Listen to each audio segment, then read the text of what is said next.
This is Teachers Talk Radio, and you are listening live. Good evening and welcome to the Late Late Show with Sean Mackay. Tonight, special guest Katie Prange, I hope that's the way you say the last name, and we're going to be talking about everything academic writing and hopefully take lots away from it, and that'll help me in my school and hopefully help you in your school too. That's on Teachers Talk Radio tonight. This is Teachers Talk Radio, and you are listening live. Tune in live at ttradio.org, or to join in the conversation, download the Podbean app and search Teachers Talk Radio. Follow the hashtag TTRadio. Tune in, talk it out with Teachers Talk Radio. So, good evening and welcome to the Late Late Show with Sean Mackay with my special guest, Katie Prange. Katie, how are you? How are things over there in Illinois? Things are good over here. How about over there in the UK? It's quite wet over here at the moment. Well, in Leicestershire it is anyway. We've got a lot of kind of...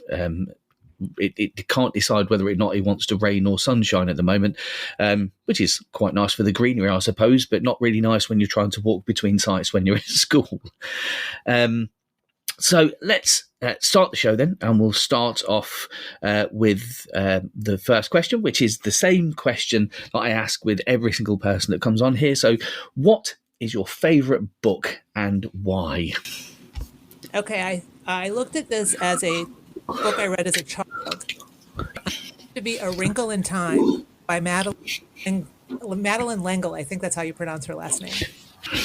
And it was just one of those books that helped me to understand that I could be more than I thought I could, that I could do more than I thought I could. That's fantastic. So what's it about? What has it got in it? The book is about just a sister and her little brother and how they go out and figure out who they are, and in the process they find their father and they come back home and rejoin their whole family. And I don't know, it's just kind of an interesting coming of age novel, I think.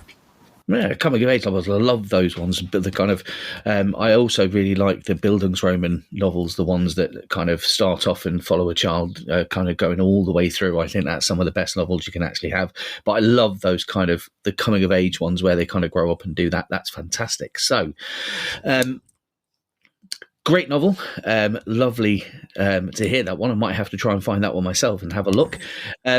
So can you then tell us a little bit about yourself and about your context, where you're coming from, for the people here?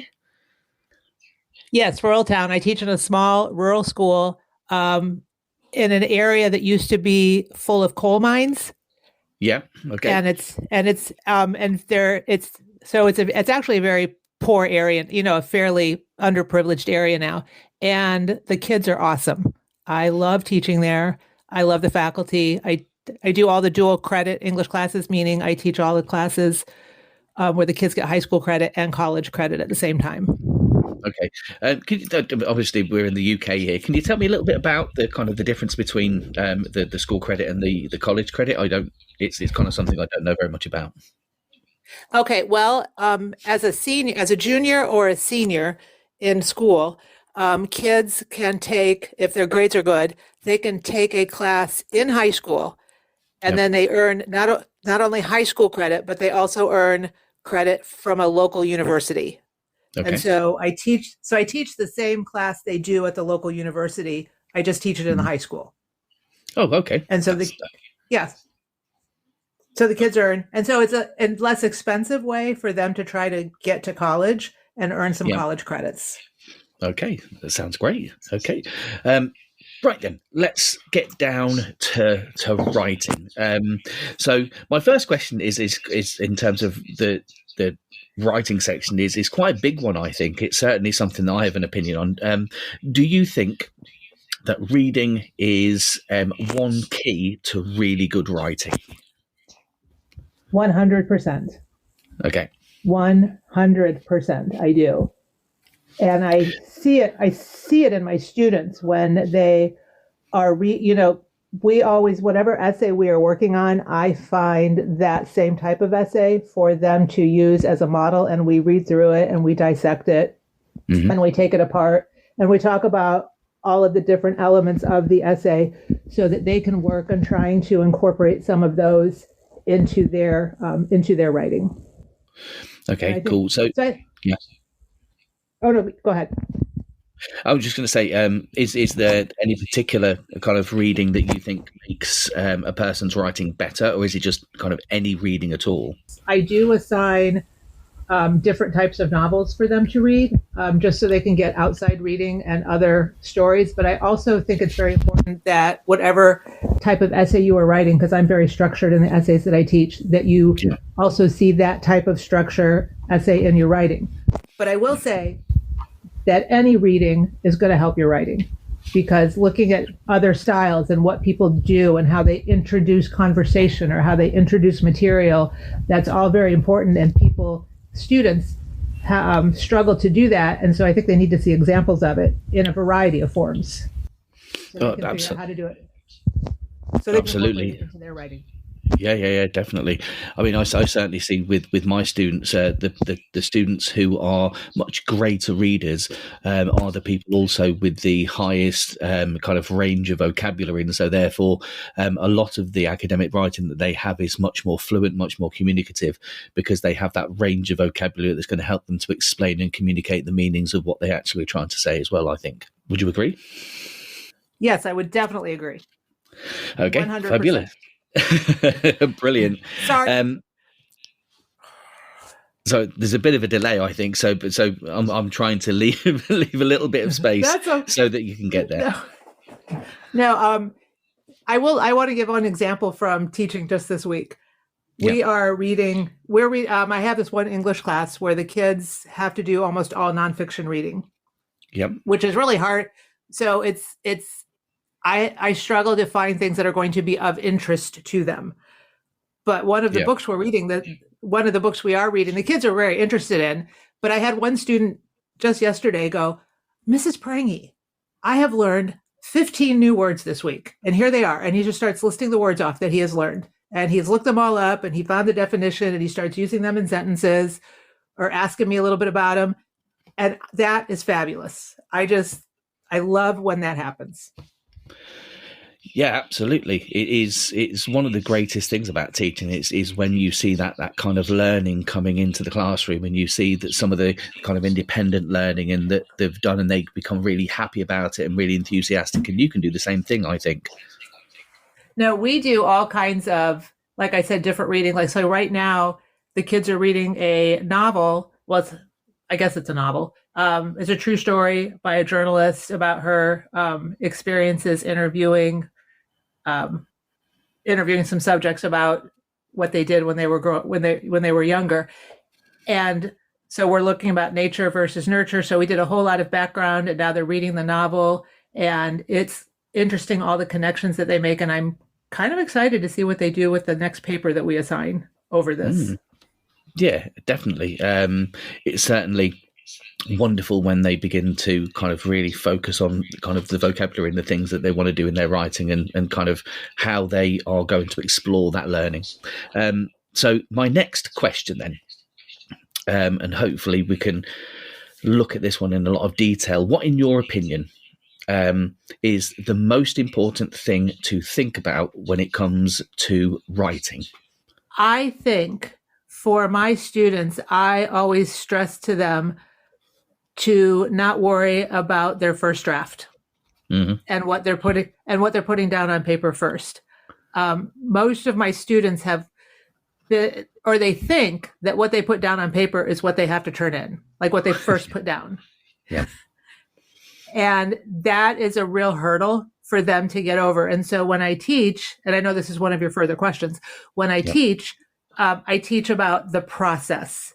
And so I very much make them stick to their process. And they learn so much. And I think the most important thing that they learn is what they start with is not necessarily what they end with. Right. Okay. And how would that look in kind of a classroom when you said about what they start with isn't necessarily always at the end with? Do they often like with my students, for instance, they don't want to do more than one draft. It's kind of it's one of the hurdles that I find in my English class is trying to get them to teach that editing process, to show them that editing doesn't have to be rewriting the entire thing. It's just finding particular bits of it and making it better. I mean, what would you say to that? So especially in my English 4 honors, so in my upper level class, we go through every paper, we go through a process. We start with brainstorming and pre-writing, and then we move to outlining, and then we move slowly into the draft. And if we're doing sources, we do our research prior to that. But we go through a step-by-step process. They don't even start the paper usually until we do 11 papers in my one class. They don't start writing a paper until like week 2. Right. Okay. And then for editing, they do a peer editing, they do a revision. They do a lot of changes before they ever turn their paper, before they turn their final draft into me. But it's all this, it's the process that I have set up. Yeah. And like you said, they balk at it at first. They do not like it. They argue with me, not argue, but they talk about how they don't need to do this. But then by the end of the first semester, they have figured out that what they're doing makes their writing better. But I'm very strict with the process. Yeah, absolutely. And I'll come back to some of the things because I want to talk to you about some of the things you just talked about in a second. This show is brought to you in partnership with John Catt Educational, publishing professional development books and resources to support great teaching and learning in schools around the world. Have you checked out their latest releases? Use the code JCTTR2324 for 20% off your order. Don't miss out. Visit johncattbookshop.com to explore their full range of titles and advance your own professional development today. Happy reading. This is Teachers Talk Radio, and you are listening live.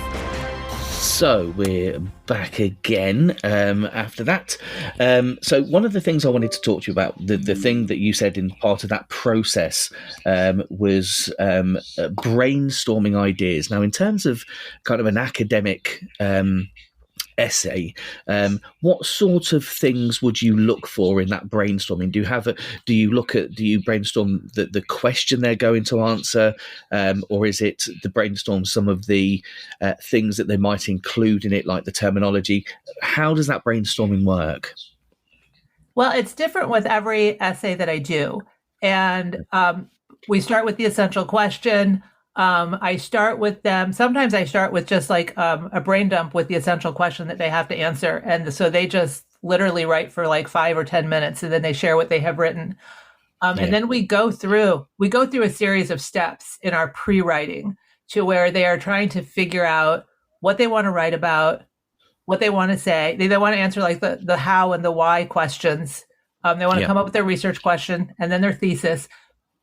But it is a strict process because as they go through their pre-writing, I need them to figure out the purpose of their essay, who their audience is, what they want their audience to learn, and why they have this specific audience, and what they think the audience knows and what they need to know. So that leads to what kind of terminology you use. Mm-hmm. I mean, I know I know that I'm always their audience, but they have to figure out what I know about whatever they're talking about and whether I'm experienced in what they're talking about. So that does lead to what terminology they do use in their essay. Yeah. If we're talking about specific subjects. Yeah. Do you find it's quite hard? Because I don't know about you. I mean, obviously, as English teachers, as teachers in general, we have a certain number of assessments that we have to do over the course of the year. And one of the things that I found is that the process that I have to go through, the same as this kind of process that you have to go through, which we'll talk about in a sec. Do you find it I don't know, hard, frustrating, that I don't know whether your children are the same as mine, but mine tend to forget. So the next time we come to do an essay, you'll have to reteach that whole kind of process again, because it's like they seem to have forgotten it. It's as if I didn't actually teach it. I don't know what you think. Oh, that happens. That happens all the time. And so I try to be very clear on my directions. And you're right. Sometimes I do have to reteach the concepts that I want them to learn. But I do think in my English, this is the class I always think about, the English 4, because we write 11 essays, that by the time they've written essay, 3 or 4, they're starting to get down what my expectations are. And they're starting to get better at, if they don't remember something, they go look it up first and try to figure it out. And then they ask me what they don't know, because that's why I always send them back. Instead of telling them again, I always send them back to. Yeah. So do you think then that when you say you send them back, is it that high expectation of their writing, of the process of that writing, that makes, by the time they get to like the third or fourth one, that they've got that process and they're starting to learn it? Is it also that teachers have to have high expectations of their pupils and their writing? So like, do send them back, do make them go back if it's not good enough, and keep going so that they have a sense of resilience as well. Oh, I 100% agree. When kids come in to take my class, they know that I do have, when you talk about those high expectations, I do have those high expectations, and they want to meet them. That's what they want to do. And it's a challenge for them. And that's what we talk about the whole, basically the whole year. We talk about what a challenge it is to take an upper level English class and to be successful in it. And they, a lot of them struggle, and which is not a bad thing. And we talk about that. We talk about the struggle, and we talk about how that's actually a good thing.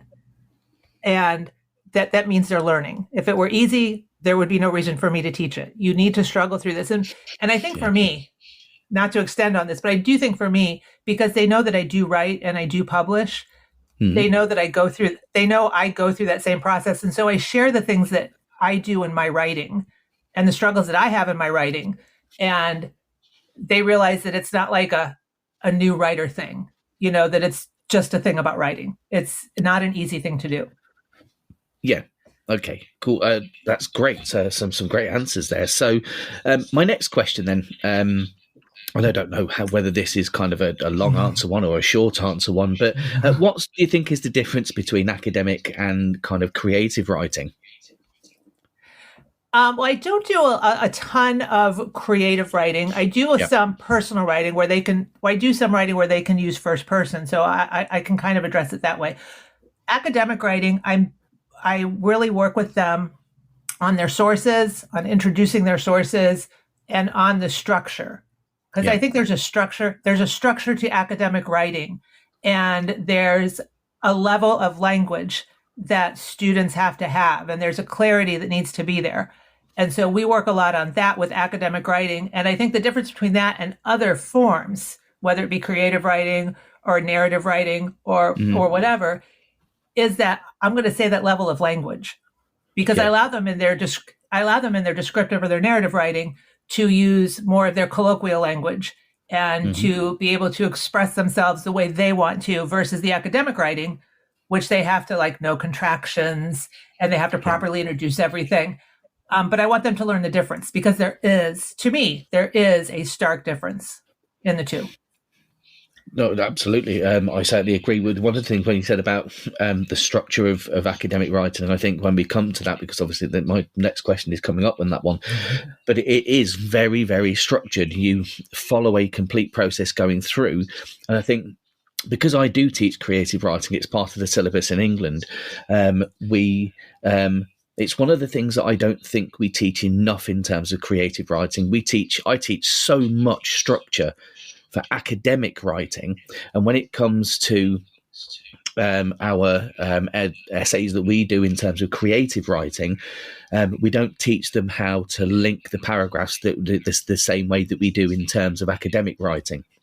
And certainly I agree with you. The language in excuse me, in creative writing is totally different to the language of an essay that they have to do. It's far more formal. And yes, you talked about, the lack of contractions and that sense of structure. Totally, it's so simple.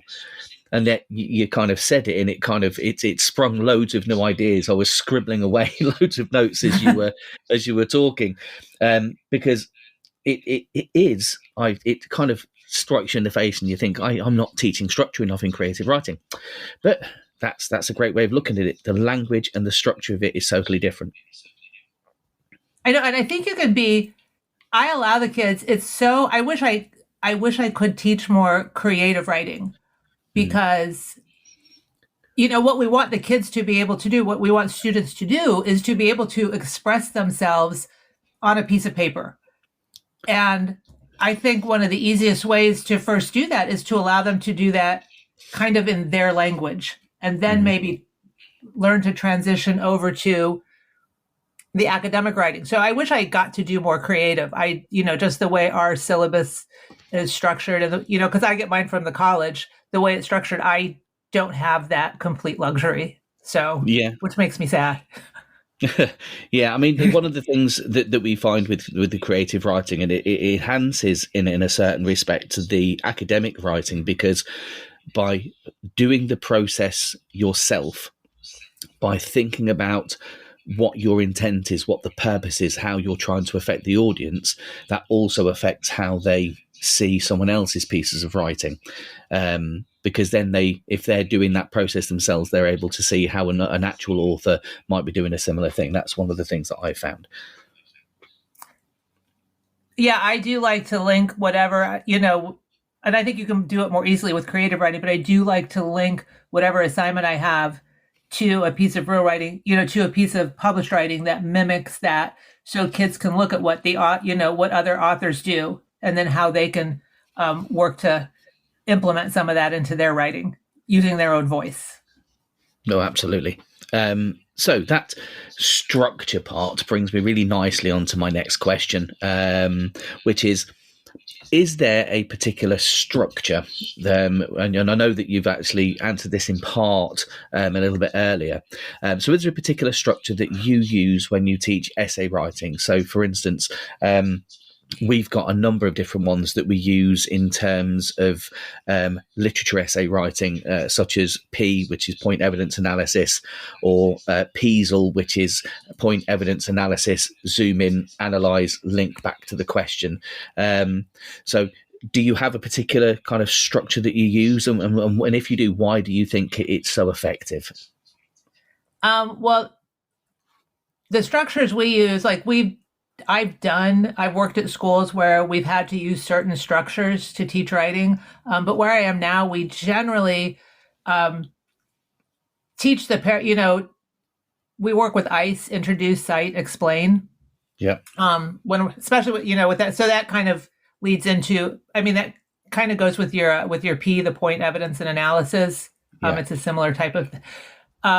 However, when I teach, I look at each part separately. Like, I talk about the introduction as its own, as its own piece, where you have your hook, background, thesis statement, and then I talk about the body paragraphs, obviously, where you're going to introduce and cite and explain all of the borrowed material that you're going to put in. But I try to put together how you lead into, transition into the paragraphs with your topic sentences, how all of the support and explanatory sentences work, and how they lead into the conclusion sentence. So I don't necessarily use structures like you do, other than, like I said, other than the introduce, cite, and explain. We don't have anything we have to use like that in our standards.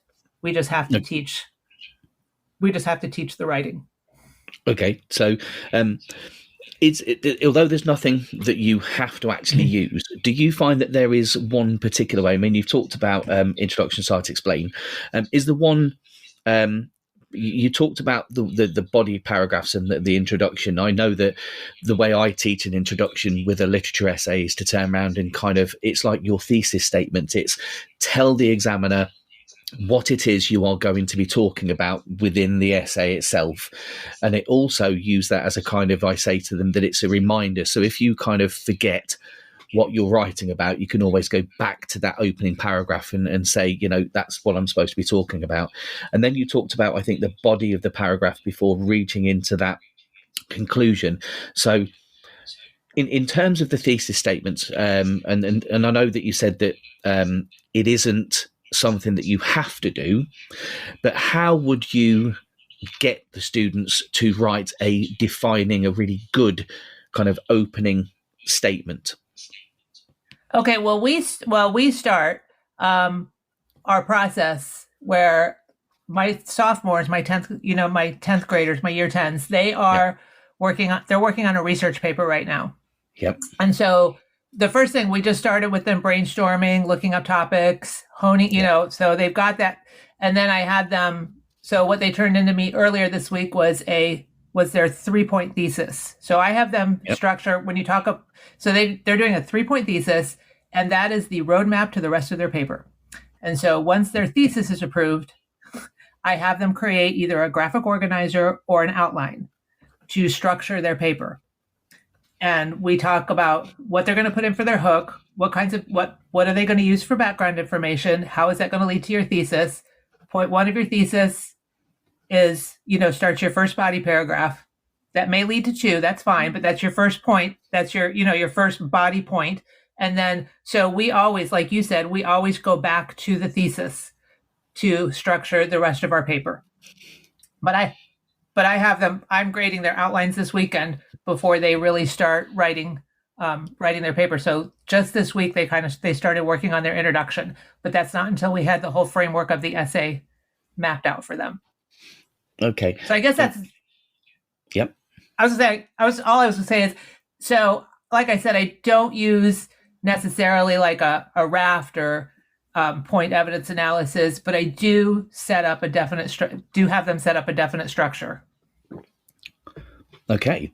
So one thing that kind of stood out for me, it's one thing I've never actually thought of using, is that you said that part of the process is having a graphic organizer kind of thing. How would you do that? How does that work? Well, so before we ever, so one of the things we do, like I said, they start working on like their thesis statement. Gosh, they started working on like a couple of weeks ago. And so then they started doing research. So they have like all of their sources. So they have 4 sources that they have to use for this research paper. They've already annotated them. They've already taken notes. They know what information they think they want to put into their paper. So they have all of this background knowledge on their topic. Yeah. And then they have to build, like I said, either a graphic organizer where they just are chunking the information and trying to put it into that structure before they start writing.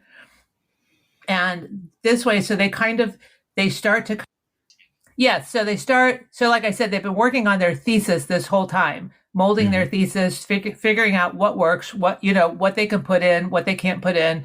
I've been looking at them and approving them and sending them back, to work on them more as they do research. So they're building that thesis as they're doing the research. And now when they build their outline or their graphic organizer, whichever they choose, they are starting to chunk the information together into the 3 parts of the body. So I don't necessarily say it's each body paragraph because I want them to do more than 3 body paragraphs, but each part in the outline where they're going to chunk that information in order to answer that thesis or provide support for that thesis. Okay, cool. That's cool. So that's how I kind of chunk all that together. But again, not until they get done with all of that do they actually like put pen to paper and start writing their paper. Right. So in terms of the graphic organizer, do they, because for me, graphic is pictures. So when they're chunking all that information together in the graphic organizer, do they use pictures, symbols and stuff as well to help them? Well, some of them could. I don't know. I haven't had any of them do that in the last year or so. Some of them, I don't care if they do. I want them to, however they can visually put their paper together before they start writing so that they can see kind of what their paper is going to look like when they're done. And obviously that's not, because I want them, because you know how it is. I mean, you look at that blank computer screen or that blank piece of paper, it's, and you're sitting here going, okay, now what am I going to write? How am I going to do this? Yeah, it's the scariest thing in the world. It is. But if you have something down, and when I say graphic organizer, I guess like in this, we think of a graphic organizer as like circles and squares with things in them to help separate. Okay. And it's just a different visual look at a paper. For us, it's kind of the same thing as an outline, but it's just more visually appealing. So it's kind of like boxes, like boxes of information around a central point, so to speak. Yes. Okay, you could say it's similar to like maybe you can kind of liken it to a Venn diagram, but you generally don't have the boxes intersecting each other. Okay. Brilliant. Right then. So I am going to come back and pull your mind apart a little bit more in a second, but we're going to go to the news first. I'll see you in a second. Okay. This is Teachers Talk Radio, and this is Teachers Talk Radio News. This week in the news, is World Book Day a burden on parents? Has the tide turned against hyper-discipline in schools? Is Scotland going to be excluding more students? Should we be talking up the benefits of going to school at a school that is turning the clock back on mobile phones? World Book Day on March the 7th has become a fixture in the school calendar, where pupils are encouraged to come to school dressed as their favourite characters, or bring books to donate or tell their friends about. This celebration of reading, though, has become a little controversial, as reported in the BBC and The Guardian. Parents have complained of increasing pressure to buy commercialised costumes or spend time and money elaborately creating their own.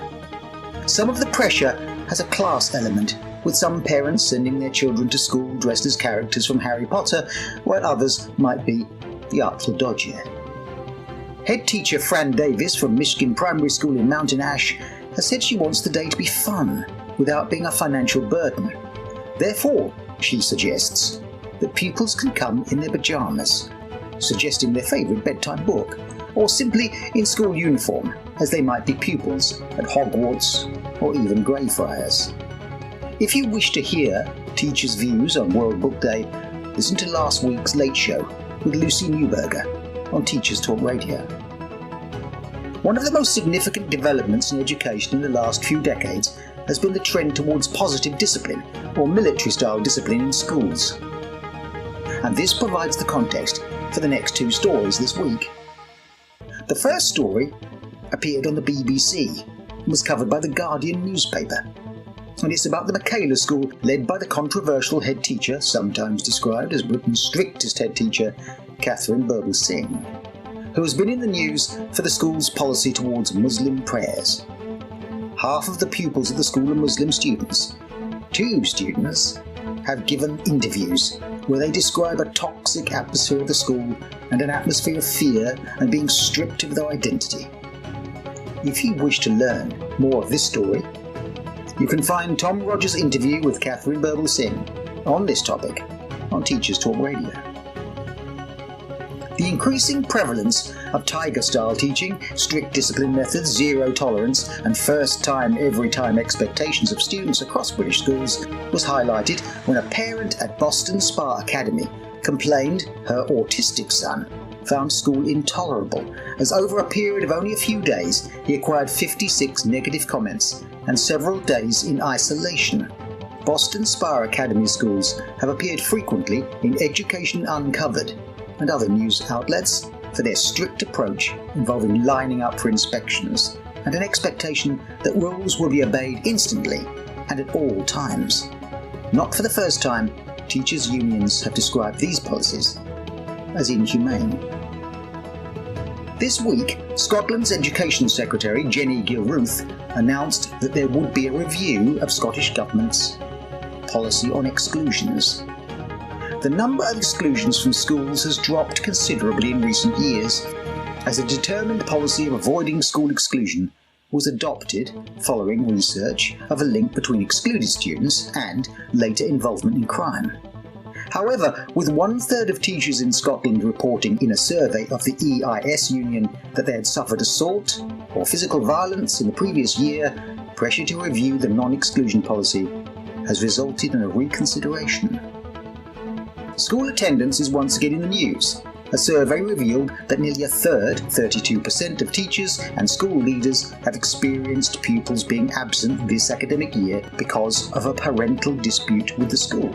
The survey, by Teacher Tap, asked 8,411 teachers and leaders in state schools in England in January what reasons they had been given for pupils missing school this academic year, other than illness.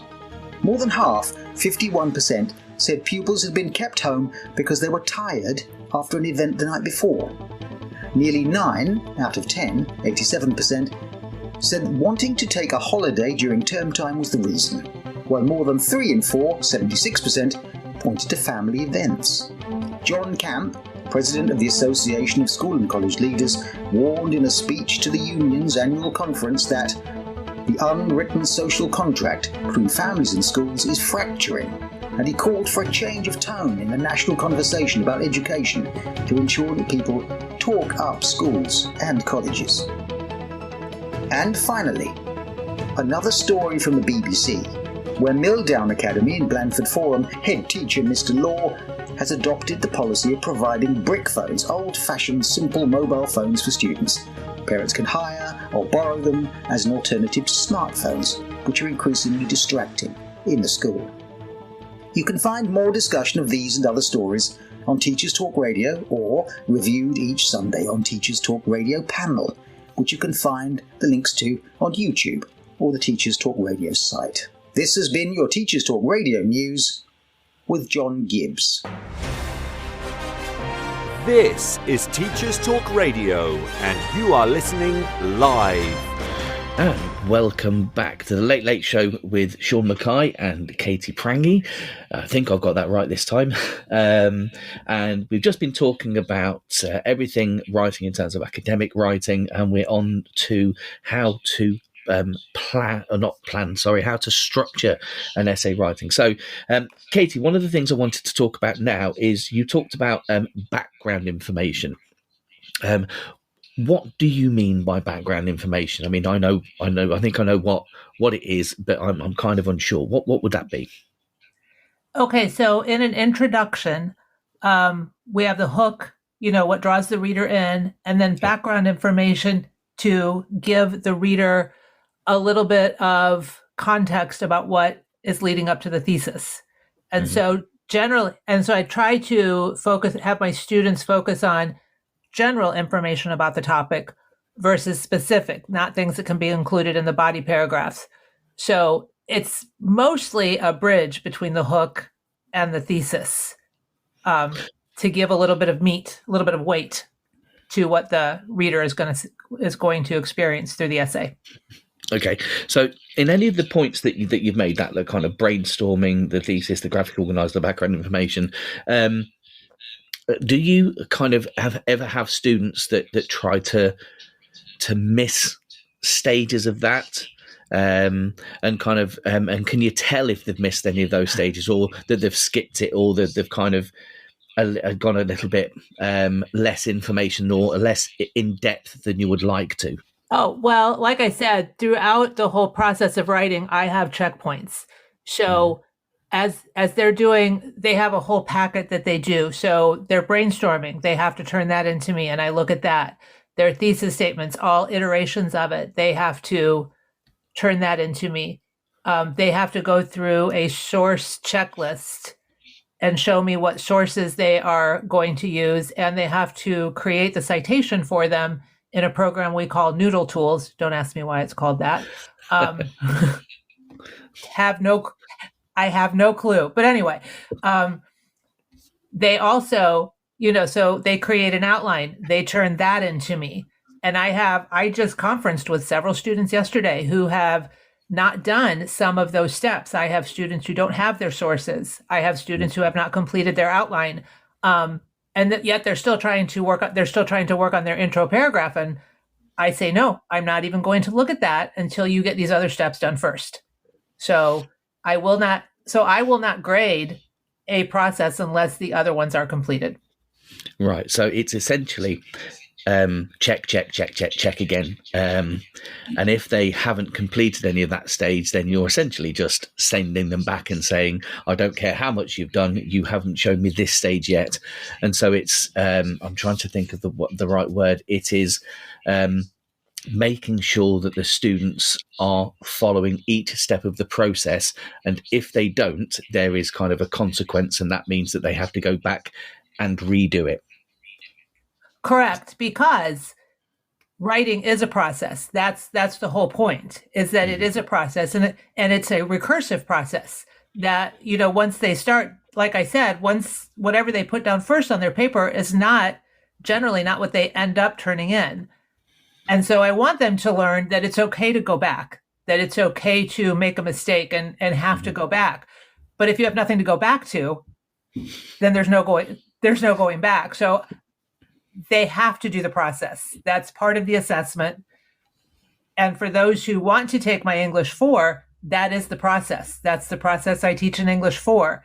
And for the kids who don't do it, who don't follow the process in English 4, not only do they get poor grades on those steps in the process, they also don't do as well on their essay. And they figure that out very quickly. So essentially, and I hope I've got this right, because I'm thinking about doing this myself now, that your assessment process, because what we do in the UK is we go through all of the bits and pieces, and we have a certain set time with which we have to do it. And then it's the essay only that we mark. And that's the only thing that we actually give a grade for. But are you saying that you mark and assess, part of that assessment process is the whole thing? The kind of like you are looking at each step, and they gain marks and an assessment kind of credits, so to speak, for each part of that process? Yes, that's exactly what I'm saying. And the way I have my rubric set up is they get points for their pre-writing. They get points for having their sources annotated and notes taken on them. They get points for doing the peer editing of each other's papers. They get points for doing the revision work, because that's all part of the process. Now, the majority of their grade, I will say, the majority of their grade is the final product, but I still give credit for those parts of the assignment. Okay. Which is absolutely brilliant. I've never actually thought of adding marks for the process of it, so that they actually have to do that process in order to get the higher grade, the higher assessment, because that way, especially in the younger years, that is certainly going to be something, because if you can teach them that process and get them to stick to that process and giving them credits for it, I think that's absolutely brilliant. So moving on to my next question then, and this is about, we've kind of skipped over this a little bit in terms of terminology.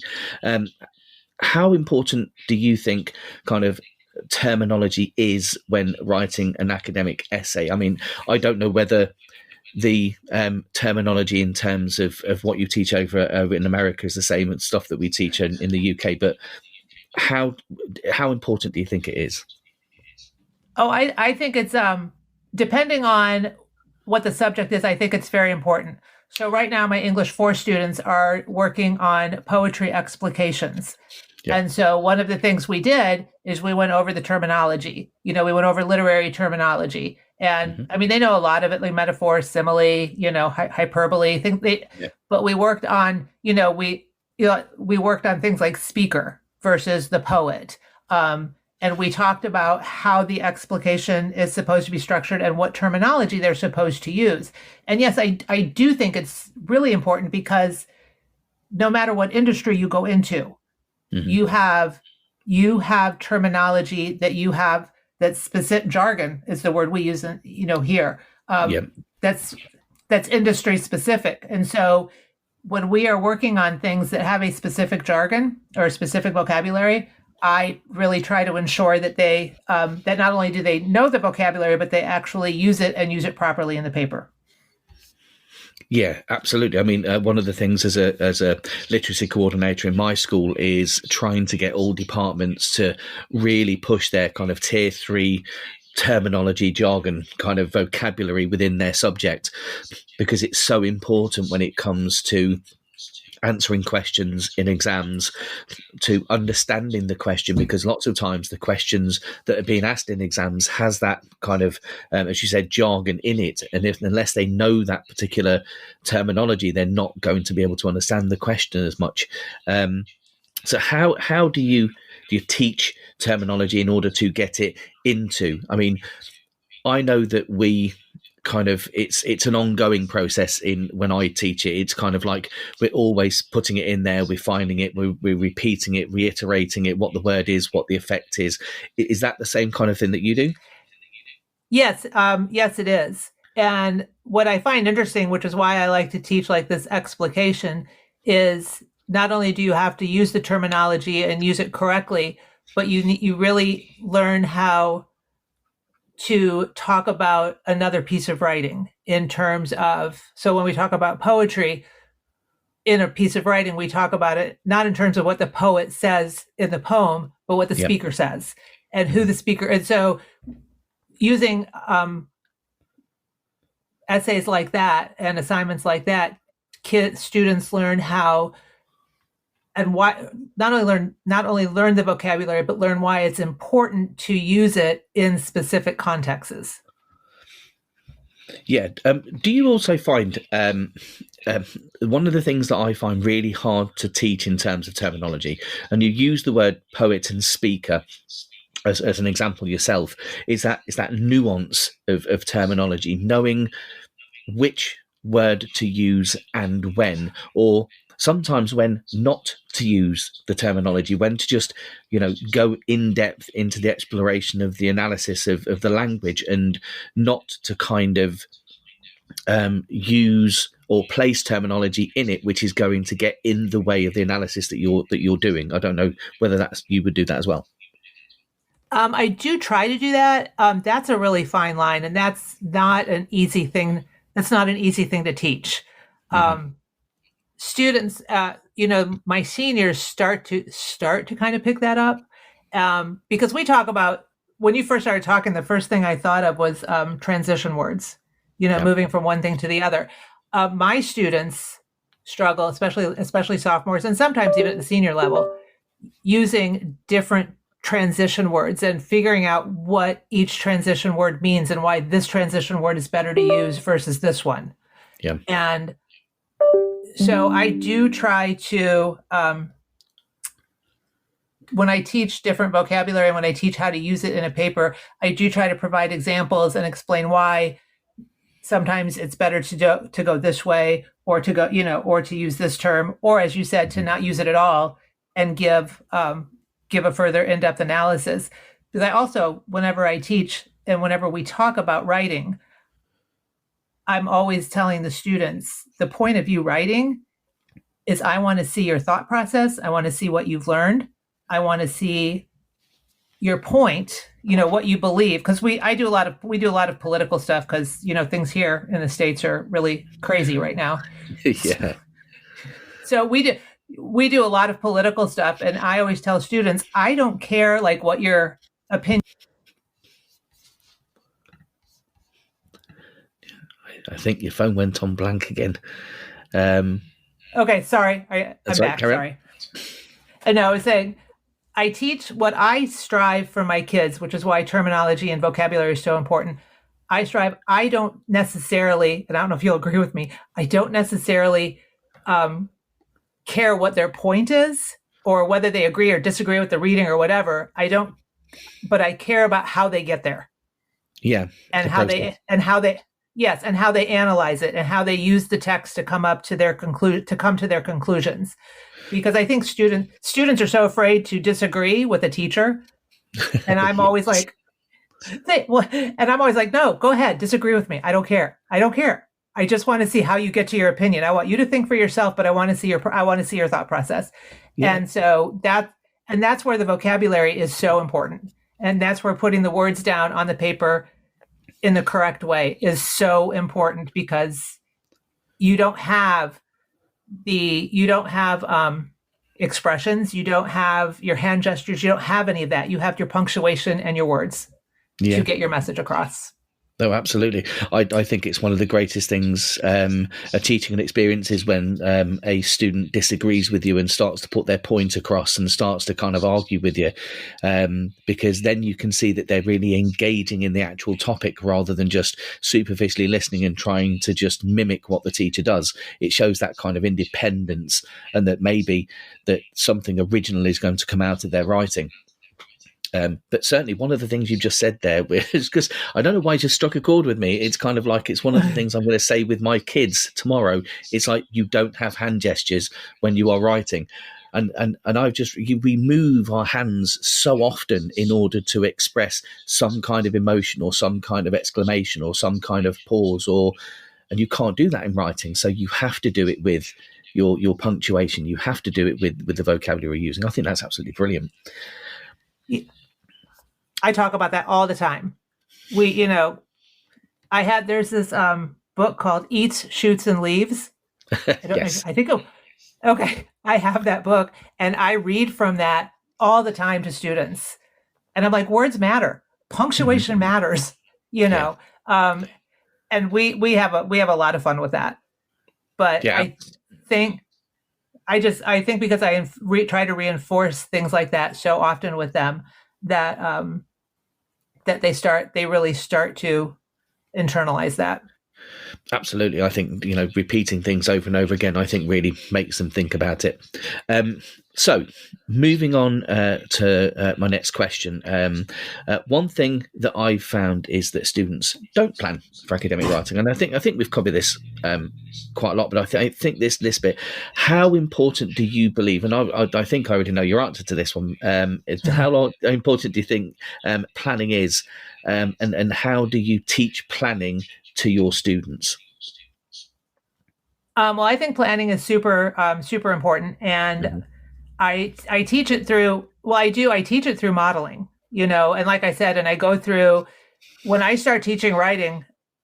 Like I said at the beginning, I teach that it's a process, and I go through the step-by-step process with them, and I show them not only through other examples, like we take other writings, like other essays, like say George Orwell's Shooting an Elephant, for an example. We take that and we go backwards. We go back to the outline. We find the thesis statement, and we go back and we create an outline. And so we take the finished product, and then we go backwards in the process.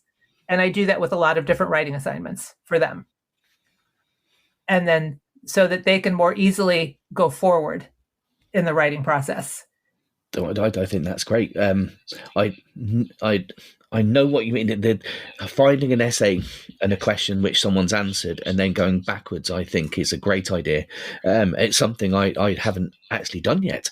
Really stupidly, considering I've been a teacher for 21 years, but I've never gone backwards through someone else's essay and looked at the process that they've done and gone back through what they've said and deconstructed it, so to speak. I think that's a great way of looking at it and a great way of doing it, because it's a great way of modeling the process and showing how an expert does it. Well, and I never thought about doing that until I read Laura Hillenbrand's, I think that's how you say her last name, her book Unbroken.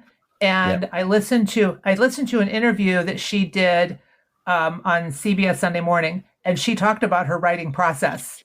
And so I show that every year too. And I was like, wait a minute, I bet you I could go backwards, because she talks about how she does, how she finds her novels and how she writes, and her whole which was fascinating. But that's what spurred me to kind of think about going backwards and trying to understand how someone got to a finished product, obviously with things much shorter than novels, but yes. I think that's absolutely a good way of looking at planning creative writing as well. It's just something that I'm thinking about myself, because obviously I have to do creative writing. So planning it from, how does it end? And then planning it backwards to the beginning might also be a good way of looking at it. Which is going to lead me. Sorry, carry on. I was going to say that would be super cool with like short, short suspense stories. Mm-hmm. I just think that'd be a really cool thing to do with a lot of short writings. Now you got me thinking. That's good. So leading me back into my final question for you then. So we've talked about a lot, and I'm going to summarize it at the end. If you could give one then piece of advice about how to teach writing, what would it be? I would honestly say to do it in small chunks. Don't give kids the whole. I give kids an overview of the assignment, but I think the fact that I break it down into smaller chunks makes it easier for kids to complete the process. I have smaller, short due dates, smaller chunks, and that's what we do in my department for all of our major writing assignments. And so, like I said, breaking it down into their parts or their components. Okay, brilliant. I like the smaller due dates. I think is quite good. So not just chunking it in terms of over maybe 3 lessons, but doing a specific small bit and then having them submit that to you so that you can assess it, and then giving it back, and then they do the next stage. Because often I think we are as teachers, so condensed in the amount of time, because time is so precious, that we have to get everything done in such a short period of time that we just don't assess that small bit that we've done. And I think that's quite good, giving them a due date to get that first part of the process done, and then assessing it and then doing the next bit, I think is great. No, it is. And I think for most students, you're going to have, like I said earlier, you're going to have your kiddos who don't follow that process. But but there is a consequence to not doing that. They get points taken away. Plus they end up with a lesser product at the end by not following the process and putting their ducks in a row. Yes. A fantastic evening. So I'm going to just kind of summarize what I think we've talked about tonight. Definitely reading is the key to writing, and especially reading the same sort of essays and materials that you're going to actually look at and write. You said that it's a process to writing. Is the most important thing, and making sure that you take those steps going through it. You talked about kind of structure in terms of academic writing, and the level of language is the difference between that and creative writing, I think. The structure that you use is kind of a brainstorm followed by that 3-point thesis, your graphic organizer with the background information, but assessing it in each port as we go along.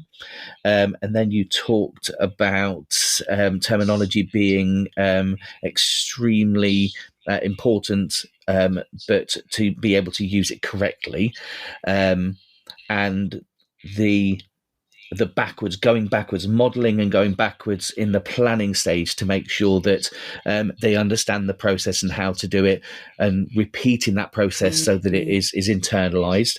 And your best piece of advice is to teach writing in small chunks, to break it down and set small due dates so that you're assessing the process as you go along, so that everyone is following that definite process. Is that kind of what we've got tonight? I think so. I think that's about it. Brilliant. Right, Kate, it has been an absolutely amazing evening talking to you. I've got so many notes down. It's kind of like I've got like 5 pages worth of notes I've been scribbling away as we've been going along. It's been such a pleasure speaking to you, especially even with the kind of the gap and waiting for each other to kind of finish before the next person goes along. But it's been absolutely a pleasure. So thank you ever so much for talking to us tonight, and I hope you have a wonderful weekend. Well, thank you. I hope you do too. And it's been a pleasure. I've enjoyed the last hour. Brilliant. Okay, thank you very much. So that's it for this evening on Teachers Talk Radio. We're back in a few weeks where we're going to be talking about neurodiversity and writing, and hopefully you'll join me for that too. But until then, goodbye.